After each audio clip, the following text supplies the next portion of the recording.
नमस्कार, मैं हूं संजय सिंह महान और आप देख रहे हैं यूपी ताजा न्यूज। हमीरपुर के मौधा क्षेत्र के खंडे गांव से आई इस खबर ने हर किसी की आंखों को नम कर दिया। तीन दोस्त जो हर वक्त साथ रहते थे, साथ पढ़ते थे, साथ खेलते थे और अब मौत के बाद भी उनकी अंतिम यात्रा साथ निकली। आखिर कैसे तालाब बना तीन मासूम की मौत का कारण, क्यों गांव में पसरा रहा मातम और क्या प्रशासन अब जागेगा, देखिए इस भावुक रिपोर्ट में। हमीरपुर जिले के मौधा कोतवाली क्षेत्र के खंडे गांव में सोमवार को दर्दनाक हादसे ने पूरे इलाके को झकझोर कर रख दिया। तालाब में डूबने से तीन मासूम दोस्तों प्रबल, आदित्य और भोला और सुमित की मौत हो गई। तीन बच्चे गांव के विजय देव विद्यालय में कक्षा 6 के छात्र थे। ग्रामीणों के मुताबिक ये तीनों हर वक्त साथ दिखाई देते थे। स्कूल जाना हो, खेलना हो या गांव में कहीं घूमना हो, तीनों हमेशा साथ रहते थे। लेकिन किसी को अंदाजा नहीं था कि सोमवार का दिन उनकी जिंदगी का आखिरी दिन बन जाएगा। सोचिए, जो बच्चे सुबह घर से खेलने निकले हों, कुछ घंटों में उनका शव घर लौटे तो परिवार पर क्या बीतेगी। जानकारी के अनुसार गर्मी और उमस से परेशान होकर तीनों बच्चे सोमवार सुबह करीब 10 बजे गांव से करीब 500 मीटर दूर राम जानकी मंदिर के पीछे स्थित कलार तालाब में नहाने गए थे। बताया जा रहा है कि तालाब में मिट्टी खनन से गहरे गड्ढे बन गए थे। नहाते समय बच्चे अचानक गहरे पानी में चले गए और डूबने लगे। बच्चों की चीख पुकार सुनकर ग्रामीण मौके पर पहुंचे। ग्रामीणों ने तालाब में छलांग लगाकर बच्चों को बचाने की कोशिश की, लेकिन तब तक तीनों मासूम गहरे पानी में समा चुके थे।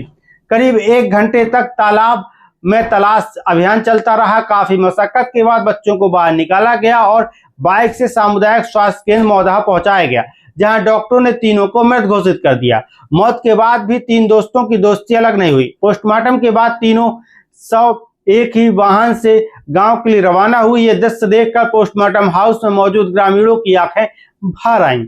गांव के लोगों का कहना था कि तीनों बच्चे जिंदगी भर साथ रहे और अब अंतिम यात्रा भी साथ हो। आदित्य की मां पूजा ने बेटे के घर से निकलते ही समय तालाब में न जाने की हिदायत दी थी, लेकिन कुछ ही घंटों में उसी तालाब से बेटे की डूबने की खबर आई।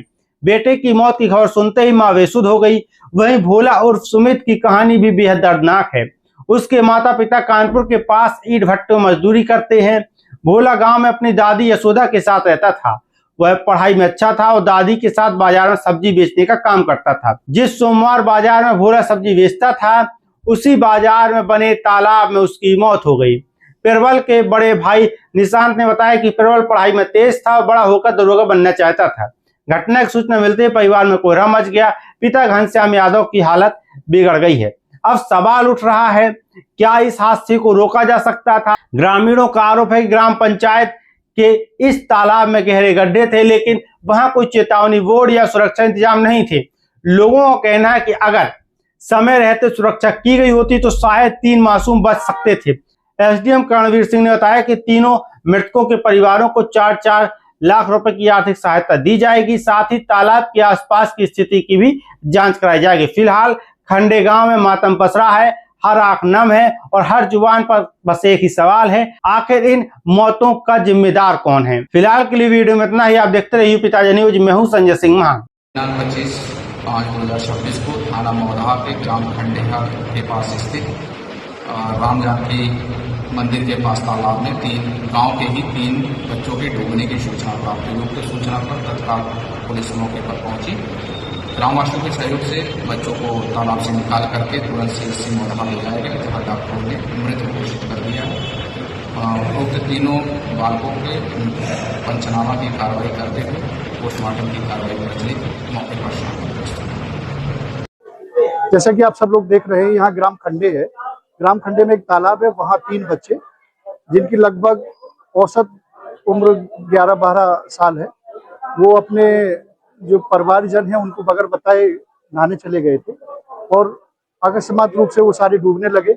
बच्चे तो कुल मिला के 4 थे, लेकिन जो चौथा बच्चा था वो बच गए हैं और 3 बच्चे डूब गए थे, जिन्हें कि हम लोगों ने निकलवा लिया है और निकलवाने के पश्चात तत्काल यहाँ पर स्वास्थ्य केंद्र पर लेके आए हैं। उनका परीक्षण कराया गया है, तो वो मृत घोषित कर दिए गए हैं और जो भी आर्थिक सहायता शासन प्रशासन की तरफ से हो सकती है हम लोग दिलाने का प्रयास करेंगे और जो उनके शव हैं वो शव विच्छेदन के लिए हमीरपुर भेजे जा रहे हैं।